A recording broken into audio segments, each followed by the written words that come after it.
사도행전은 별명이 있습니다. 다른 말로 성령행전이라 그렇게 얘기를 합니다. 왜냐하면 사도행전을 보면은 사도들로 인해서 복음이 전파되고 또 이방가 세워지고 이런 과정에서 이 성령이 굉장히 강하게 역사합니다. 그래서 사도행전은 성령에 의해서 모든 일들이 되어집니다. 그래서 성령행전이라 그렇게 얘기를 합니다. 사도행전 1장에 우리가 잘 아는 대로 예수님께서 사도들에게 흩어지지 말고 예루살렘에 있으면서 성령을 기다려라. 성령 받고 난 다음에 흩어지라는 말씀, 난 것까지 가서 내 증인이 되라. 이제 이렇게 말씀하셨고, 그 말씀대로 사도행전 2장에 가게 되면 이 사도들이 모여서 오순절 나가다라 방에 기도하는 가운데 성령의 충만이 임했습니다. 그리고 오늘 본문의 3장으로 넘어오게 되면 그때 성령을 충만히 받은 이 사도들의 사역들, 특별히 이제 베드로와 요한의 이 성령에 의한 사역이 오늘 3장에 지금 기록이 되어 있습니다. 오늘 본문을 보면은 이 베드로와 요한이란 두 제자가 예루살렘 그 제9시 기도 시간에 성전에 올라가다가 성전 미문에 앉은 안전뱅이를 일으켜 세우는 그런 기적의 현장 이야기를 지금 전하고 있습니다. 이 오늘 말씀을 읽어보면 이 사람들이 아마 그 기도 시간에 성전에 사람들이 많이 올라가다 보니까 요 시간에 아마 가족들이겠지요. 이 안전뱅이 가족들이 언제나 그 시간 되면은 그 대를 업고 와가지고 내려놓고 이제 그러면은 이제 들어가는 사람들 구걸하면은 돈 좀 주면은 그걸 가지고 이제 먹고 사는 뭐 요즘 우리말로 거지 생활을 이제 하는 그런 사람이죠. 이 미문이라는 곳은 성전의 남쪽에 있는 문인데 아마 뭐 기록을 보게 되면은 금으로 청동으로 아주 아름답게 꾸며졌다고 합니다. 그래서 이 문을 미문이라 이제 그렇게 얘기하는데, 자, 이 미문에서 구걸하는 이 안전뱅이를 그가 원하는 대로는 제자들이 하지 않았습니다. 그냥 이렇게 세워버렸습니다.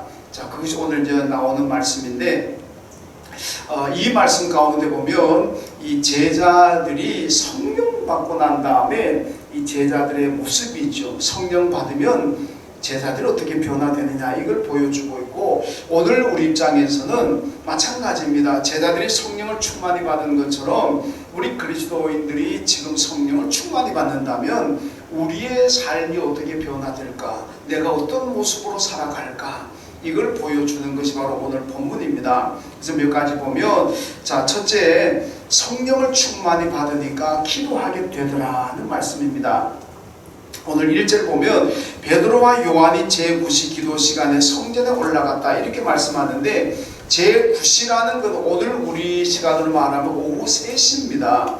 그러니까 오후 3시 같으면은 유태인들이 한창 일할 시간입니다. 워낙 이 더운 나라가 돼가지고 점심 먹고 나면은 좀 잠도 자기도 하고 좀 쉽니다. 그러다가 이제 오후가 되면 이제 그 다음에 일 아마 2시나 3시 되면 일을 시작하겠죠.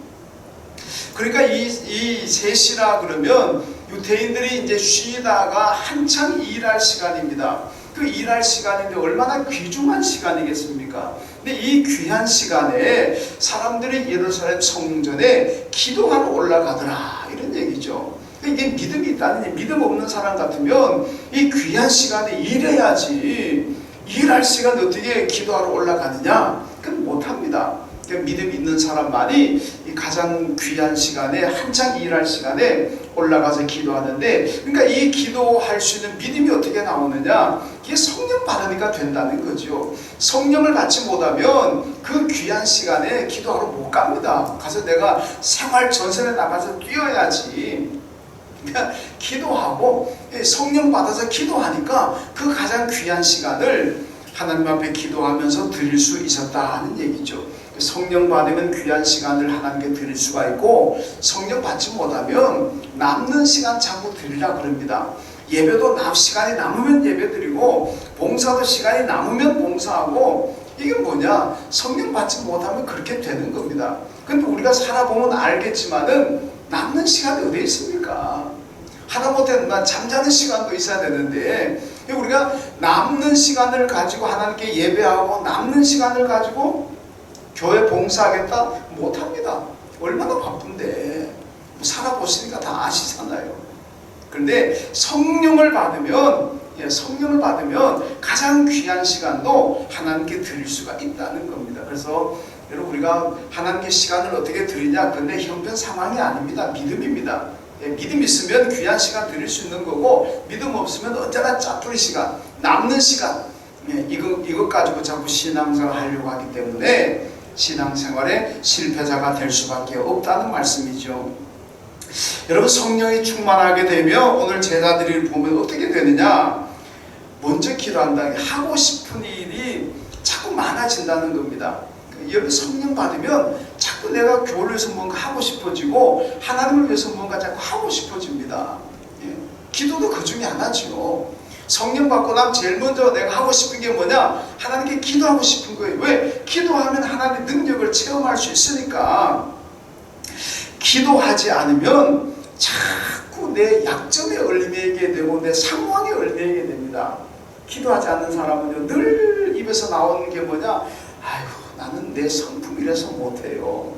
아이고 나는 이 상황이 이래서 못해요. 지금 내가 예배 드릴 수 있는 상황도 아니고 지금 내가 기도할 수 있는 상황도 아니고 지금 내 가정 형편이 지금 아이들 때문에 뭐 부모님 때문에 뭐 회사 일 때문에 언제나 아니면 내 성품이 모질지를 못해요. 내 성품이 적극적이지를 못해요. 뭐 이런 겁니다. 그러니까 기도하지 않는 사람은 못하는 게 왜 못하냐? 항상 내 상황 때문에, 내 성품 때문에 이것 항상 성품에 매여가지고 상황에 매이니까 아무것도 못하는 거예요. 늘 못하는 겁니다. 이래서 못하고 저래서 못하고.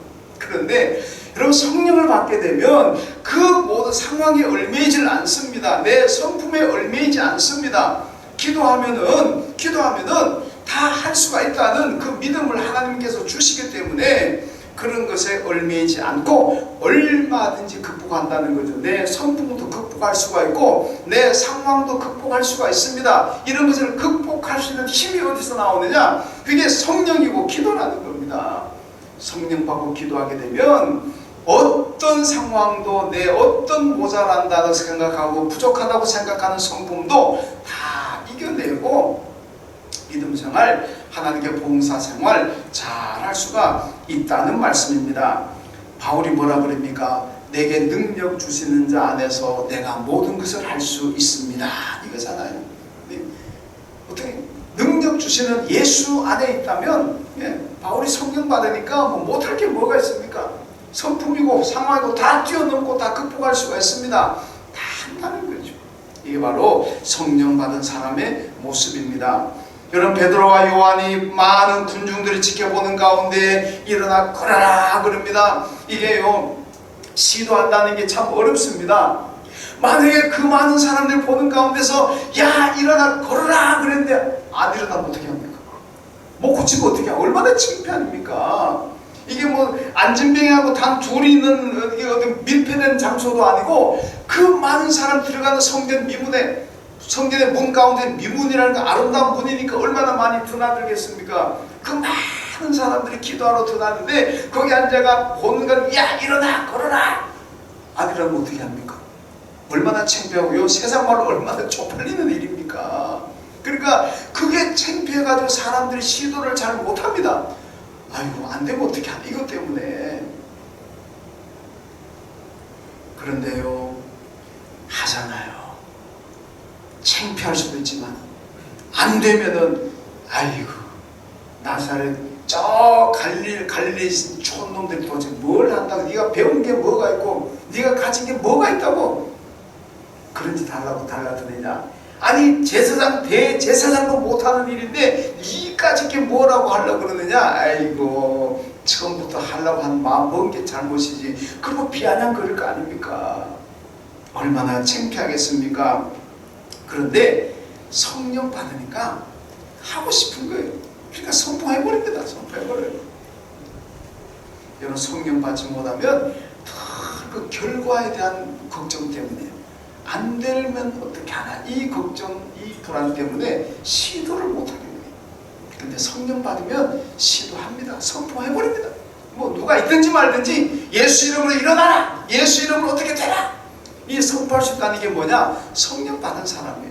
결과 신경 안 씁니다. 결과는 하나님께 맡기고 그냥 선포하라 그랬으니까 내가 선포했는데 하나님의 뜻이면 일어나는 거고, 하나님의 뜻이 아니면 안 일어나는 거고, 결과는 하나님께 맡기는 거예요.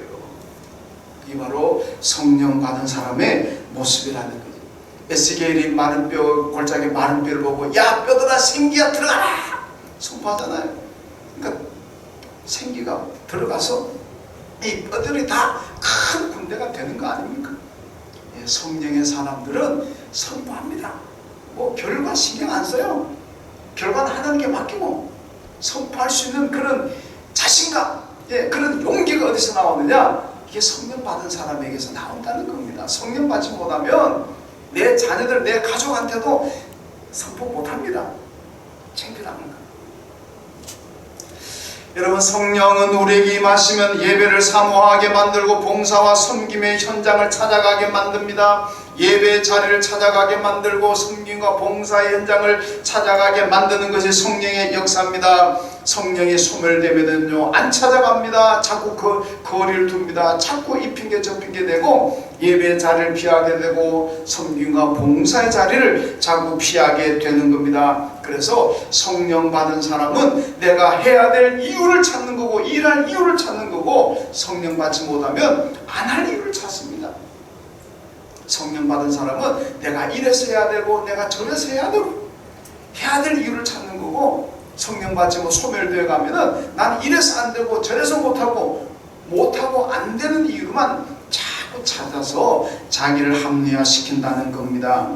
여러분은 예배에 드려야 될 이유를 찾고 있습니까? 하나님을 섬기고 봉사해야 될 그 이유를 찾고 있습니까? 아니면은 안 할 이유를 찾고 빠져나갈 이유를 찾고 그만둘 이유를 찾고 있습니까? 여러분, 성령의 문제입니다. 성령 충만하면 해야 될 이유를 찾고, 성령이 소멸되면 안 해야 될 이유를 찾는 겁니다. 그건 성령의 문제입니다. 사도행전은 성령 받은 사도들에 의해서 교회가 세워지고 그리고 교회가 부흥하는 그런 성령의 역사를 우리에게 보여주고 있습니다. 여러분, 성품이나 환경으로 할 수가 없습니다. 내 성품 가지고 내 환경 가지고 한다면 사도들 그거 못합니다. 절대 못합니다. 그들의 환경이 할 환경이 아닙니다. 그들의 성품, 그들의 자질, 그들의 개인적인 재능이 그 일을 감당할 수 있는 게 안 됩니다. 그런데 성령 받으니까 되더라는 얘기죠. 성령 받고 기도하니까 여러분, 하나님께서 그들을 능력자로 쓰시더란 얘기입니다. 그래서 우리가 못하는 것, 안 된다는 것은 그건 내게 성령이 충만하지 못하는 것. 성령 충만히 받으면 기도하게 되고, 기도하면 무엇이든지 내게 능력 주시는 예수 안에서 내가 무엇이든 할 수 있다, 이 믿음을 가지게 되는 겁니다. 여러분, 성령 받으셔서 기도에 더 많이 힘쓰시고 그리고 능력자로 하나님께 쓰임 받으시기를 주님의 이름으로 축원합니다. 그 다음 두 번째로, 성령이 충만하면은 내 모든 상황을 언제나 긍정적으로 생각하고 긍정적으로 해석을 하게 됩니다. 오늘 11절에 보면 안전뱅이가 두 사도에게 와서 이런 얘기, 나는 돈을 요구했는데 뭐 이런 얘기는 직접 성경에 밝히고 있지는 않습니다만은 이 베드로 요한이가 붙들고 얘기하는 그 상황을 연상해 보면은 아마 그랬을 것 같아요. 아니, 나는 돈을 달라고 요구했는데 어떻게 내가 나를 이렇게 세웠습니까? 어떻게 이런 일이 일어났습니까? 그 도대체 비결이 뭡니까? 아마 이렇게 물었을 것 아니겠습니까? 그러니까 베드로가 뭐라 그럽니까? 우리의 능력과 내 재능으로 한 것처럼 왜 우리를 주목합니까? 사람들이 그런 거예요. 왜 내 능력으로 한 것처럼, 내 개인의 능력으로 한 것처럼 왜 우리를 주목하고 왜 우리를 그렇게 우러러 보고 있습니까? 아니라는 거지요. 13절에 보면 예수의 이름으로 고쳤다, 이렇게 말씀합니다. 예수 이름이면 다 된다는 겁니다. 예수 이름이면 어떤 것도 된다, 부정적으로 생각하지 말고 긍정적으로 생각하라는 얘기죠. 고린도후서 12장에 보면요, 바울이 육체의 가시로 인해서 하나님께 3번 기도했다고 그랬습니다. 그 육체의 가시가 무슨 병이 정확하게 성경에 나와 있지는 않습니다만은 하여튼 바울이 얘기하는 육체의 가시, 이 질병 때문에 자기가 굉장히 사역하는데 아마 힘들었던 것 같아요. 하나님 좀 고쳐주십시오, 고쳐주십시오 3번 기도했는데 그때 하나님의 말씀이 뭐냐? 내 은혜가 너에게 족하다. 내 은혜가 너에게 족하다 이렇게 말씀하셨습니다. 이는 내 능력이 내가 약한 데서 오히려 강해진다 이렇게 말씀하죠. 이게 뭔 얘기냐? 내가 약할 때에 내가 강하다는 겁니다. 그럼 왜 그렇습니까? 내가 약하면은 하나님께 기도하게 되는 거예요. 하나님을 의지하게 됩니다. 그때 내가 비로소 강하게 되는 거죠.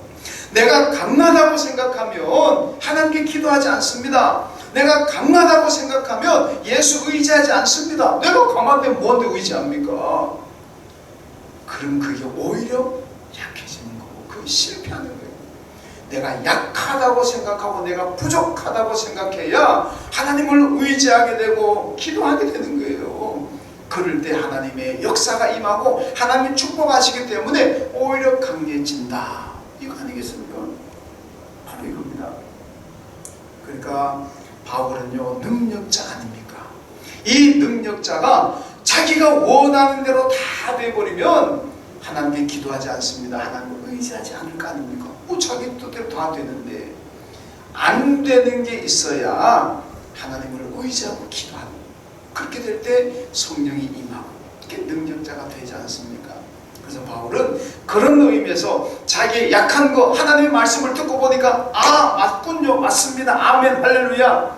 그리고는 그 다음부터 그걸 자랑하는 거예요. 내 약함을 자랑하고 내 약함을 감사하는 거예요. 그 다음부터 그걸 긍정적으로, 그전에는 육체의 가시 때문에 내가 일을 잘 못하는구나 이렇게 생각했는데 이제는 하나님의 음성을 듣고 난 다음부터는 이 육체의 가시 때문에 오히려 내가 참 감사하다, 이것이 내게 하나님께 받은 큰 축복이구나, 그렇게 생각하니까 그 약함을 자랑하게 되고 그 약함에 감사하게 되는 이런 것이 바울의 모습입니다. 여러분, 제가 좋아하는 네덜란드 영성학자인 헨리 나우엔 참 제가 좋아하는데 이분의 책을 제가 좀 많이 읽습니다. 근데 이분이 그런 얘기합니다. 그리스도인은 상처 입은 치유자다. 그러니까 그리스도인의 상처라는 것은 하나님께 크게 쓰임받기 위한 상처다, 이런 얘기죠. 내가 상처 받아본 사람은 나와 같은 상처 입은 그리스도인들을 어떻게 합니까? 그들을 내가 위로해 줄 수가 있고 그들을 이해해 줄 수가 있는 거예요. 왜? 내가 그 상처 입어봤으니까.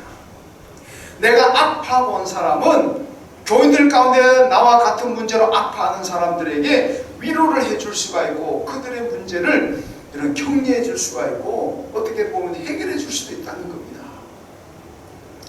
내가 상처를 입어봐야 다른 상처 입은 사람들을 이해할 수가 있어요. 내가 아파봐야 아픈 사람을 이해할 수가 있고, 내가 돈이 없어가지고 정말 가난하게 살아본 사람은 가난한 사람을 이해할 수가 있는 거예요. 그게 안 되면 내가 경험해보지 못한 거는 머리로서는 이해가 될지 모르지만은 가슴으로, 내 삶으로는 이해하기 힘듭니다. 왜? 내가 경험해보지 못했으니까. 그런 의미에서 그리스도인의 상처는 다른 사람을 치유할 수 있는 이 능력이고 하나님의 축복이라는 겁니다.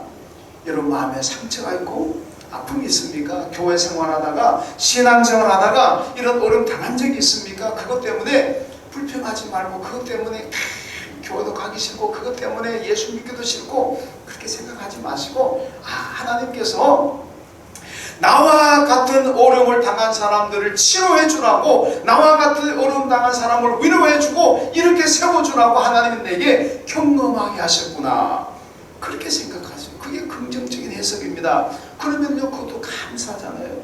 그러면은 내가 받은 아픔도 상처도 하나님께 감사하게 되는 거예요. 하나님 감사합니다. 나 같은 일을 당해가지고 힘들어하는 사람들에게 하나님이 내게 희망이 되라고 치유해 주라고 내게 이런 것을 경험하게 하셨군요. 그렇게 받아들인다면 어떤 상처와 아픔도 우리는 감사할 수가 있다는 거죠. 이 긍정적인 해석을 어떻게 하느냐? 성령의 역사해야 된다는 겁니다. 성령의 역사해야 이런 감사가 나오지, 안 그러면 에이구 내가 그 인간 다시 만나나 봐라, 아이고 내가 그런 교회 내가 왜 가나, 이렇게 되는 겁니다. 여러분, 성령 받으셔가지고 아픔을 당하고 어려움 당하셨습니까? 교회 생활하다가 예한교회에서 어려움이 있습니까? 그것 때문에 불평하지 마시고 나와 같은 어려움 당한 사람들을 붙들어주고 위로해주고 격려해주라고 하나님께서 이렇게 경험하게 하셨구나. 그렇게 받아들이십시오. 그럼 그것도 내게 큰 축복입니다. 이게 긍정적인 해석입니다. 우리 송희수님 여기 계신데 대단히 죄송합니다만은 뭐 우리 교인들 다 교회에서 열심히 봉사하고 뭐 다 헌신하십니다. 근데 이 송희수는 또 재능이 많으셔가지고 우리 교회도 보면 2000년대 교회가 세워지고 난 다음부터 그 맥이 이어지는 것 같아요. 언제나 보면 교회 모든 그 험한 일, 굳은 일을 다 감당할 수 있는 그런 재능을 가진, 기술을 가진 분들이 하나님께서 꼭 보내주시는 것 같아요. 요즘 우리 송자님 그 역할을 합니다. 하다못해 정화조에까지 나는 정화조 그때 집안 들어갈 때 보니까 냄새가 나가지고 막 그냥 뭐라 그러나 그 뭐죠? 가스에 무슨 갑자기 그 용어가 생각 안 나는데 그냥 가스에 그냥 그 해가지고 기절할 것 같아요. 얼마나 그 지독한지. 그런데도 그 들어가셔가지고 하시는 거 보면서 야 대단하신 분이구나. 뭐 전기, 뭐 설비, 뭐 제가 교회 뭐 고장나면 집사한테 연락합니다. 다 하시는데 지난 주간에 교회 밴드 다 치러놨잖아요. 근데 집사님 밴드 치러면서 그 얘기 하시더라고요. 자기가 대학에서 건축학을 전공하면서 그리고 공사 현장에서 공사 감독하면서 아파트 공사 같은 데 감독했대요. 현장 감독했대요. 그 하면서 이제 여러 가지 어깨너머로 배운 기술이 많아요. 근데 예한교회 와가지고 그걸 다 쓰잖아요. 그래서 저는 저한테 하신 말씀이 하나님께서 아마 저한테 예한교회 가서 봉사하라고 일찍이 아마 이런 것을 기술을 배우게 하고 경험하게 하신 것 같습니다. 그때 배운 기술을 예한교회에서 잘 써보고 있습니다. 그 얘기 하시더라고요. 여러분 제가 들으면서 이게 성령의 해석이다. 만약에 성령이 역사하지 않는 것 같으면 아이고 예한교회 괜히 와가지고 힘들게 맨날 내가 이런 굳은 일을 하느라고 내가 힘들어 죽겠네. 아이고 괜히 왔네. 어디 큰 교회 가가지고 그냥 안 했으면 좋았을 걸 이렇게도 생각할 수 있지 않겠습니까? 그런데 그 굳은 일을 하시면서도 하나님께서 여기 와서 써먹으라고 사용하라고 내게 이런 것을 경험하게 기술을 주셨구나. 그렇게 생각하신다는 게 얼마나 참 감사한 일입니까? 이게 바로 성령이 역사하면 그런 해석을 하게 되는 거고 성령이 역사하지 않으면 그냥 귀찮게 생각한다는 겁니다. 여러분 코로나는 우리에게 큰 고통이고 불편이 될 수가 있습니다. 이런 가운데서도 우리가 성도들이 코로나를 긍정적으로 해석하자는 얘기입니다.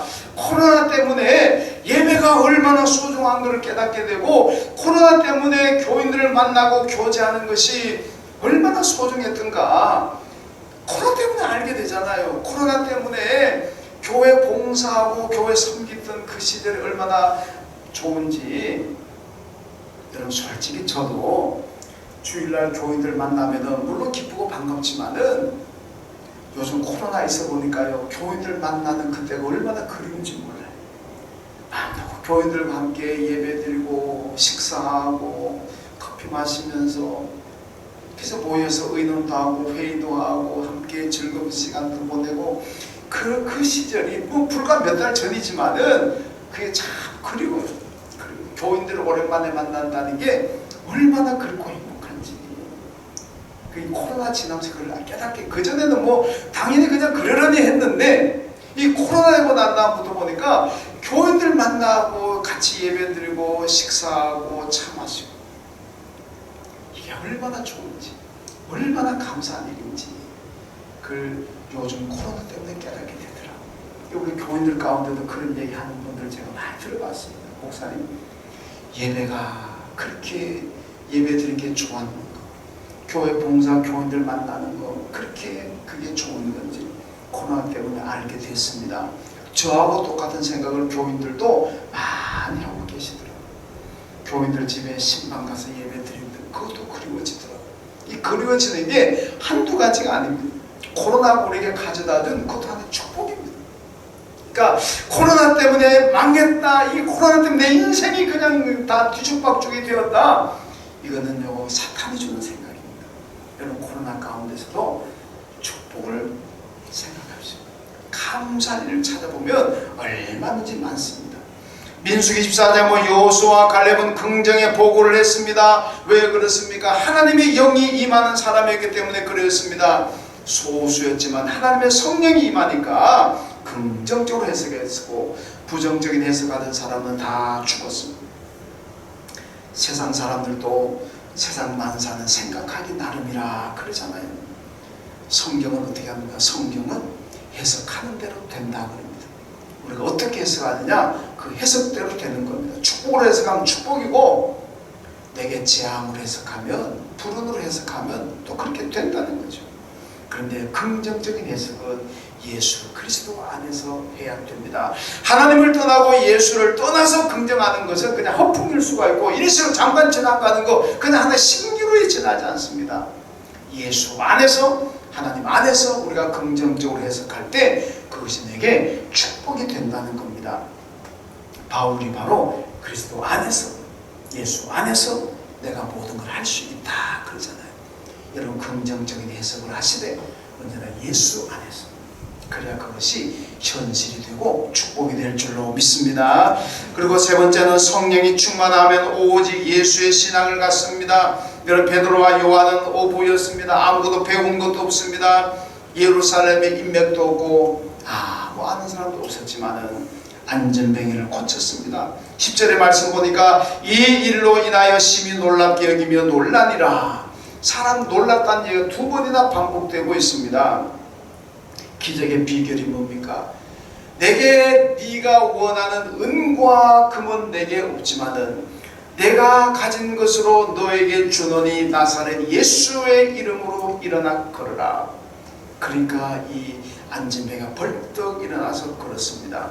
그러니까 사람들이 주목하잖아요. 성전 안에 대제사장이 있고 또 많은 제사장들이 있습니다. 서기관들이 있고 랍비들이 있고 얼마나 많습니까?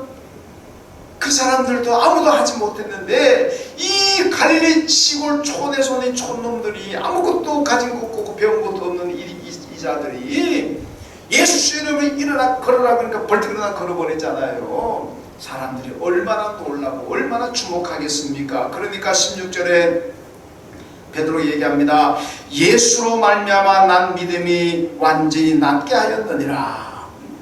여러분 왜 우리를 주목합니까? 왜 내 능력으로 했는 것처럼 그렇게 생각하십니까? 아닙니다. 그러면서 한 얘기가 예수로 말미암아 난 믿음이 이 사람을 완전하게 낫게 하였습니다. 그 믿음의 주체는 누굽니까? 예수 그리스도입니다. 오직 예수 이름으로 되었다는 겁니다. 이 중국에 가면 윈난성, 제가 가보지는 못하고 책에서 읽었습니다. 이 윈난성이라는 곳이 있다는데 여기는 소수민족인 나시족이 사는 마을이라고 합니다. 이 마을에 가면 유명한 벽화가 있는데 그 벽화 그림에 보면 불교, 라마교, 도교, 승려가 그려진 그 유명한 벽화가 있다고 합니다. 이게 생존의 방법이라는 겁니다. 한족이 쳐들어오면은 우리는 불교를 믿습니다. 그래가지고 위기를 면하고 티베트 쪽들이 쳐들어오게 되면 우리는 라마교를 믿습니다. 그래가지고 위기를 면하고 그 다음에 다른 정체불명의 다른 어떤 나라들이 쳐들어오게 되면 우리는 도교를 믿습니다. 그러면서 위기를 모면한다는 겁니다. 생존의 방법이죠. 자, 이걸 우리가 기독교에 적용해 본다면 만약에 기독교인이 나는 불교도 믿고 기독교도 믿고 유교도 믿고 이슬람교도 믿고 그런 다음에 살아가기에 아마 편할 수는 있을 겁니다. 그죠? 뭐 제사를 지내도 되고 절을 해야 되고 뭐 주일날 안 지켜도 되고 뭐 불교도 믿고 유교도 믿고 뭐 온갖 종교 다 믿으니까 내가 살아가는데 기독교인들 몸에 가면 나는 기독교인입니다. 불교 몸에 가면 나는 불교인입니다. 뭐 회교 몸에 가면 나는 회교입니다. 그러면 살아가는데 편할 수도 있을 거예요. 그죠? 그런데 중요한 건 뭐냐? 능력이 없다는 겁니다. 능력이 없어요. 여러분 능력이라는 것은 오직 예수라는 믿음에서 능력이 나오는 겁니다. 나는 죽어도 예수, 살아도 예수. 여러분 여기에서 바로 신앙인의 능력이 나온다는 겁니다. 순교 당한다는 게 얼마나 큰 능력입니까? 있겠습니까? 여러분, 순교당할 수 있는 믿음을 가진 사람만큼 능력 있는 사람이 세상에 어디 있겠습니까? 근데 순교자들이요 전부 다 뭡니까? 오직 예수입니다. 종교다원주의적인 신앙을 가진 사람들이 순교한 사람이 있습니까? 한 사람도 없습니다. 종교다원 중에 뭐 난 불교도 믿고 예수도 믿고 뭐도 믿고 온 종교를 다 믿는 이 사람이 순교 택도 없는 얘기입니다. 여러분, 순교하는 능력자들은 모두가 오직 예수, 오직 예수만 믿는 사람들이 순교할 수가 있는 겁니다. 사도 요한의 제자 폴리갑이라는 사람인데 서머나 교회 감독이었습니다. 이 사람이요 80세가 되었을 때 로마가 위협합니다. 당신 한 번만 예수 부인해라, 한 번만 예수 말고도 구원받을 수 있다고 얘기해라, 그럼 살려줄게. 근데 폴리갑이요 안 합니다. 나는 80년 동안 예수만 바라보고 살았습니다. 예수 외에는 구원이 없습니다. 그러면 자기 스스로 펄펄 끓는 기름 가마솥에 들어가가지고 순교했습니다. 오직 예수. 그러니까 그가 펄펄 끓는 가마솥에 누가 쳐놓은 것도 아니고 혼자 들어가서 내가 들어가겠다고. 그 능력이 어디서 나오느냐? 오직 예수에게서 나오는 겁니다. 베드로와 요한이 예수 이름으로 일으켰고 많은 사람들 주목했을 때에 오직 예수가 일으켰다고 그들에게 선포했습니다. 여러분, 예수 이름은 능력입니다. 어떤 귀한 것을 지하 금고에 꼭꼭 숨겨두는 것처럼 예수 이름을 오늘 꼭꼭 숨겨두지 마시고 마음껏 그 이름을 사용하십시오. 예수 이름으로 귀신도 쫓아내고 예수 이름으로 병도 고치고, 여러분, 예수 이름으로 나를 괴롭히는 모든 것들도 다 물리칠 수가 있습니다. 예수 이름 못할 게 뭐 있습니까? 그냥 선포하십시오. 겁나고 쪽팔리고 창피당하고 그런 거 없습니다. 결국은 하나님의 뜻인 겁니다. 내가 예수를 선포하면 하나님의 뜻이면 나는 뭐 되는 거고, 하나님의 뜻이 아니면 내가 백날 선포도 안 되는 거고, 그건 하나님께 달려있는 거지. 그냥 나는 예수 이름을 선포하라 그랬으니까 그냥 선포하는 겁니다. 베드로 요한처럼 나사렛 예수를 명하여 일어나라. 여러분, 그러면은 하나님의 뜻이면 다 될 줄로 믿습니다. 누가복음 8장에 보면요, 군대 귀신이 돼지에 들어가가지고 돼지 수천 마리가 다 몰살당하잖아요. 여러분, 예수 한 분을 그 군대 귀신이 못 당합니다. 귀신 얼마나 무섭고 귀신 얼마나 능력이 있습니까? 그런데 그 수천 그 귀신이 군대 귀신, 떼거지를 이루는 그 귀신이 예수 한 분을 못 당하잖아요. 못 당합니다. 예수가 바로 능력자라는 겁니다. 여러분, 햇빛은요 아무리 강렬해도 불을 일으키지 못하고 종이를 못 태웁니다. 근무사님 그렇죠? 그런데 그 햇빛을요 돋보기로 하나로 모으면 어떻게 합니까? 태웁니다. 그냥 햇빛을 쏟아보면 아무리 뜨겁긴 뜨겁지만 그 불을 못 일으킵니다. 그런데 돋보기를 하나로 모으면 불을 일으킵니다. 여러분가 여러 종교 가지고 여러 마음이 흩어지면은요 안 됩니다. 그러나 예수 하나로 초점이 모아지고 오직 예수로 모아지면 불도 일으키고, 오직 예수로 모아지면 기적도 일으키고 어떤 것도 다 할 수가 있습니다. 바울이 고백한 것처럼 내게 능력 주시는 예수 안에서는 오직 예수의 믿음 가지면 능치 못할 것이 없습니다. 이게 바로 예수의 능력입니다. 여러분, 이 어려운 시대 살아가시면서 이겨낼 수 있는 길이 뭐냐? 오직 예수입니다. 오직 예수 이름으로 여러분 이기시고 어떤 것도 잘 해결해 나가시기를 주님의 이름으로 축원합니다. 하나님 감사합니다. 오직 예수, 이 믿음이 우리의 소망이고 우리의 능력인 줄로 믿습니다. 코로나 때문에 힘들고 어렵지만은 오직 예수 믿음 가지고 다 이겨내게 하시고 오직 예수의 이름으로 나를 힘들게 하고 어렵게 만드는 모든 것들을 다 극복해내고 정복해낼 수 있는 능력의 성도들 다 되게 하여 주옵소서. 예수님의 이름으로 기도하옵나이다. 아멘.